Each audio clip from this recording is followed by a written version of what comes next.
Salut à tous, fans de Galactic Football, c'est Captain's Bub, je suis très content de vous retrouver pour une toute nouvelle vidéo, une vidéo qui m'a été grandement demandée depuis pas mal de temps, donc voilà, je la fais enfin, le top 5 des pires matchs de Galactic Football, sans plus attendre, DJ, tu peux balancer l'intro.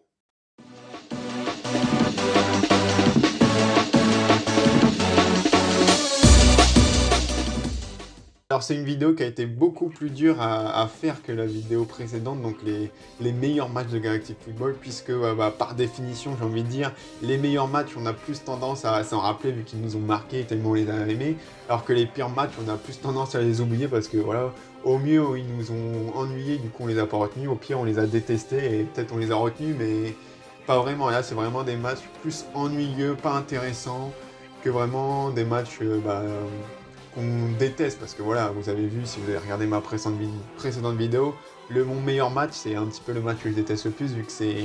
Bref, on va pas revenir sur ce traumatisme j'ai envie de dire, on va commencer tout de suite avec ce classement, mais avant de commencer le petit top 5, je tiens juste à dire que j'ai exclu un match de ce top, qui sinon ce serait clairement aurait été dans le top, c'est le match Snow Kids vs Pirates, le match retour des phases de poule de la saison 1 je crois, qui est un match, je pense le match le plus inutile de la série, tellement inutile que les scénaristes ont décidé de pas vraiment le foutre dans la série, ils l'ont ellipsé à mort, on voit deux trois bouts, voilà, ce match il ne sert à rien parce que voilà, les pirates on le sait, c'est les petits de la saga, c'est les mecs qu'on tape tout le temps, qui se font tout le temps péter le cul. Encore le match aller, il avait un petit sens vu qu'il y avait toute l'histoire entre la rivalité d'Idjok et Micro Ice par rapport à même le match retour, il a aucun intérêt tellement du coup qu'on ne le voit quasiment pas. Il y a même la blessure de Rocket qui au final n'aboutira sur rien. Bref, j'ai décidé de ne pas le mettre vu que même les scénaristes ont compris que c'était un match inutile. Donc on va pas taper sur ce match alors que voilà, il sait déjà que c'est le pire match de la série. Sans plus attendre, du coup, on va commencer à la 5ème place.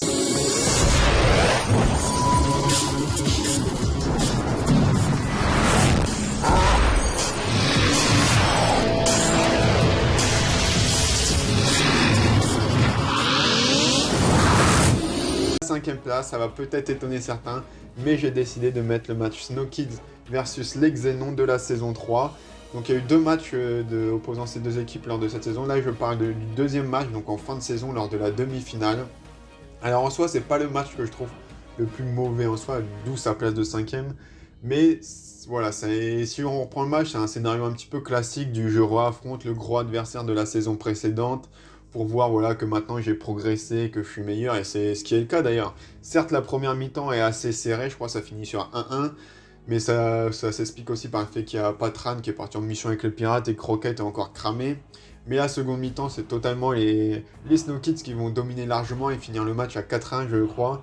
L'animation est plutôt bonne, on sent pas trop la répétition d'animation, c'est plutôt cool, il y a des moves plutôt intéressants. Voilà, ce match c'est vraiment pour nous montrer que ça y est, maintenant les Xénons, c'est plus l'équipe qui doit nous faire peur comme c'était le cas dans la saison 2, et l'ours c'est plus la grosse brute qui doit pareil nous effrayer, c'est le bon pote de Dijok, maintenant il se check, c'est les bons potes, ils jouent à la play, voilà, c'est un petit peu pour ça, ce match. Et sa position, je vais vous l'expliquer tout de suite, c'est dans le sens où je trouve qu'il y aurait eu mieux à faire avec les demi-finales, et je suis un petit peu déçu qu'on ait eu ce match alors qu'on aurait pu avoir mieux. Je m'explique. L'autre demi-finale, c'était donc Team Paradisia vs les Electra, donc l'équipe à Machine, là, comment elle s'appelle, la rousse, la cousine à Aito et Machine, Yuki, voilà. Et pour moi, on aurait dû switcher, on aurait dû faire les Snow Kids vs Electra et Team Paradisia vs les Xénons. Déjà, ça aurait permis d'avoir des affrontements inédits, puisque voilà, les Snow Kids versus les Xénons, on l'a déjà eu à la finale précédente, et on l'avait eu déjà en quart de finale sur le tournoi de Paradisia, du coup là, ça fait encore une fois, ils se affrontent. Et j'aurais pu faire un petit clash en mode, voilà, les Electra, donc Yuki contre les Snow Kids, surtout Micro Eyes, qu'est-ce que ça lui aurait fait de jouer contre Yuki et tout. Et de l'autre côté, les Xénons contre Team Paradisia, ça aurait pu permettre de mettre en valeur Team Paradisia en mode, regardez, c'est eux maintenant les big boss de la saison, vu qu'ils arrivent à battre l'ancien big boss de la saison précédente, vu que les Electra, voilà, sans manquer de respect, mais c'est aussi des petits, ouais, le fait qu'ils perdent contre Team Paradisa, ça nous a pas choqué vu que c'était déjà des petits, qui n'étaient pas une grosse équipe, c'était déjà un miracle qu'ils atteignent les demi-finales sur Paradisa. Voilà, après, sinon, si on revient au déroulement du match, on a encore Lourd qui refait le débile à dribbler toute l'équipe, puis revient au milieu de terrain, puis recommence, voilà. La finale perdue de la dernière saison, ça lui a pas servi de leçon, il recommence encore. Et enfin, pour terminer, avec ce match. On a Kali qui nous sort la masterclass de la série, j'ai envie de dire. À un moment, elle nous dit « Les Xénons jouent à la passe à 10 ». Sauf comment, je rappelle que le Galactic Football, c'est des équipes de 7, voilà.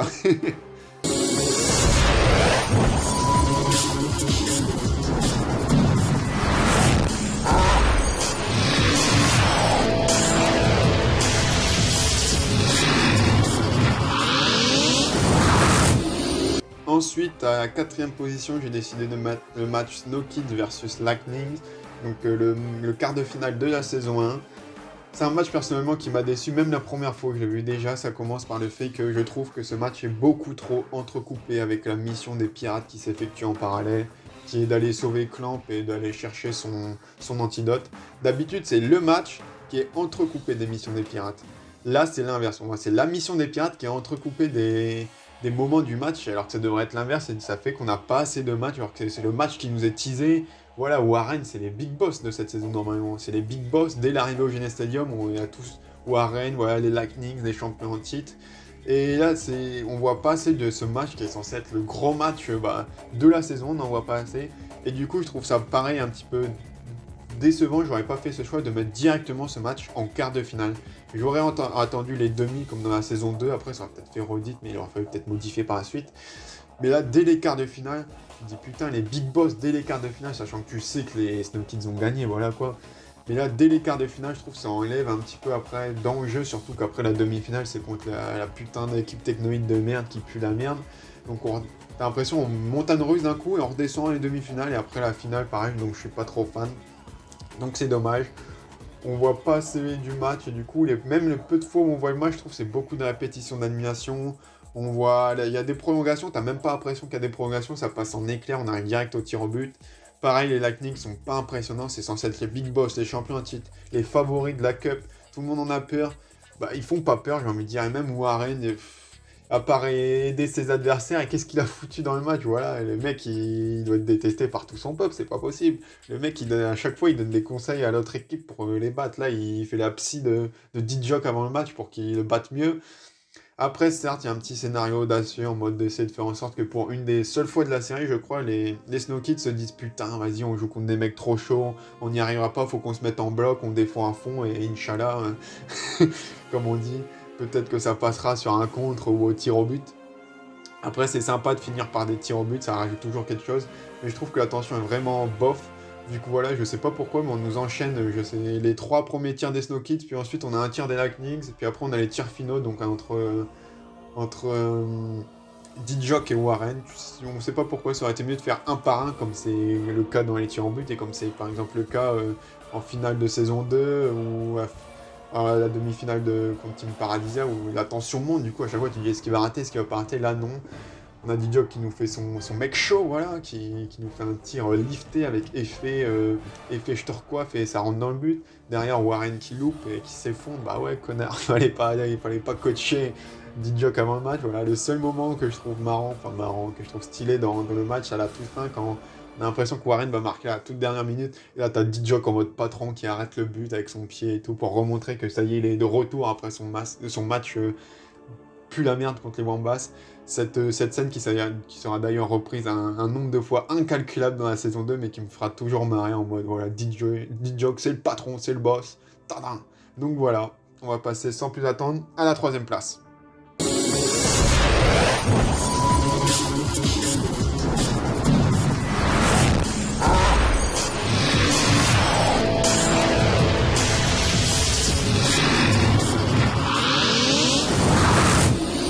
Et pour la 3e place, j'ai décidé de mettre le match Snow Kids versus Wombats de la saison 3, donc le 8e de finale. Je vais pas m'attarder longtemps sur ce match, mais j'ai envie de dire encore les Wombats. Putain, mais je sais pas ce qu'ils ont avec les Wombats, mais à chaque fois que les Snow Kids vont en 8e de finale, c'est contre les Wombats. Ils se les ont tapés en saison 1, en saison 2, en saison 3, ça s'arrête jamais. Alors j'ai hésité entre le match saison 2 et saison 3. Vu que saison 1 ça passait, voilà, c'était la première fois, puis en plus ça racontait quelque chose en mode la pression, le fait d'arriver au Genet Stadium et tout, Dijok qui perdait tous ses moyens. Saison 2 il était normal on va dire, voilà. Et on avait je crois Marc qui débloquait le souffle à la fin, c'était plutôt stylé, voilà. Mais saison 3 ça n'apporte rien. Encore, mais c'est un délire, les Wombats sont maudits j'ai envie de dire. Et en plus, tout le long du match, on a des switches d'animation entre des images de la saison 1 et saison 3. Ça se voit vraiment à l'œil, ça pique. Alors, c'est pour des économies d'animation, mais franchement, ça se voit trop. Pareil, on a le scénario classique de voilà, les héros perdent 2-0, puis reviennent 3-2, sans qu'en plus il y ait de déclic particulier, parce que d'habitude, voilà, c'est tout le temps le truc cliché, j'ai envie de dire, du voilà, on perd 2-0, mais à la mi-temps, on fait un discours et hop, on est tous potes, l'amitié qui va triompher, et on remontera de là. C'est même pas ça, je crois, Tatia qui dit faites confiance au souffle, le souffle est la clé. Bah oui, connasse, le souffle est la clé, voilà. Après, on a Lunzia, donc c'est le petit intérêt de ce match, c'est que Lunzia, l'ancienne coéquipière des Snow Kids sur Paradisia, joue contre eux, est un petit peu les Wombats qui lui foutent la pression en mode dis-nous comment ils jouent, mais au final, je trouve que ça apporte pas grand chose au match, et voilà, les Snow Kids gagnent 3-2, les Wombats, on les dégage, et voilà, ce match n'est pas marquant, et pas spécialement agréable à regarder. Donc sans plus attendre, on va passer à la seconde place.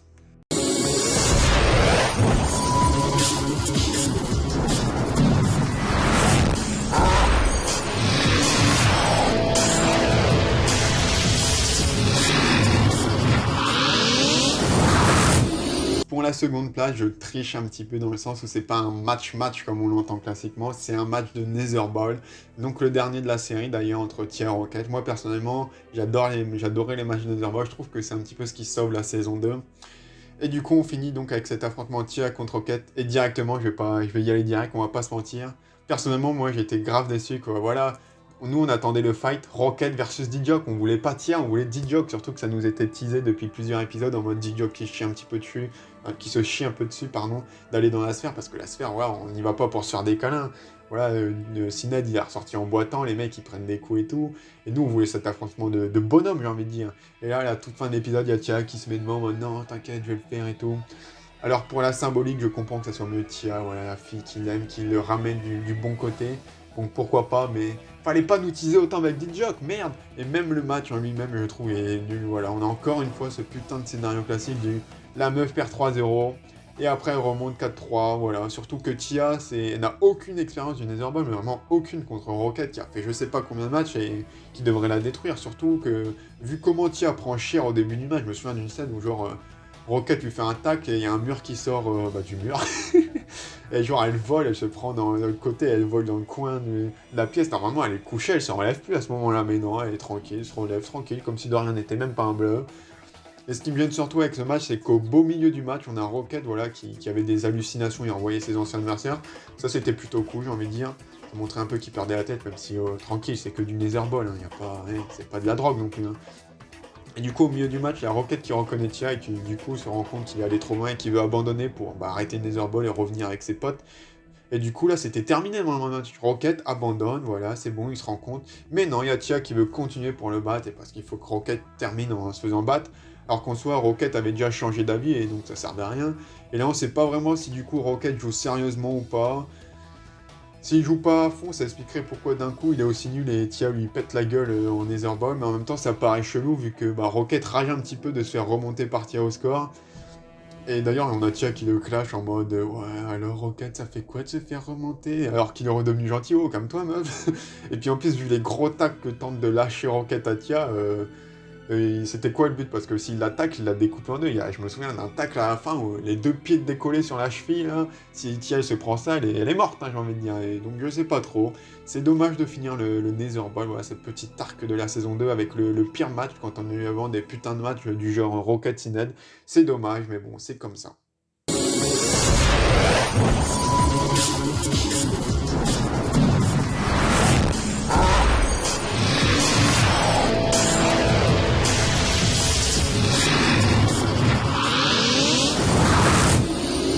Et du coup, pour le pire match de la série, j'ai décidé de mettre la finale de la saison 1, Snow Kids versus Shadows. Et là, il y en a qui tombent de leur chaise. Hein. Quoi, Captain? Qu'est-ce que tu fais?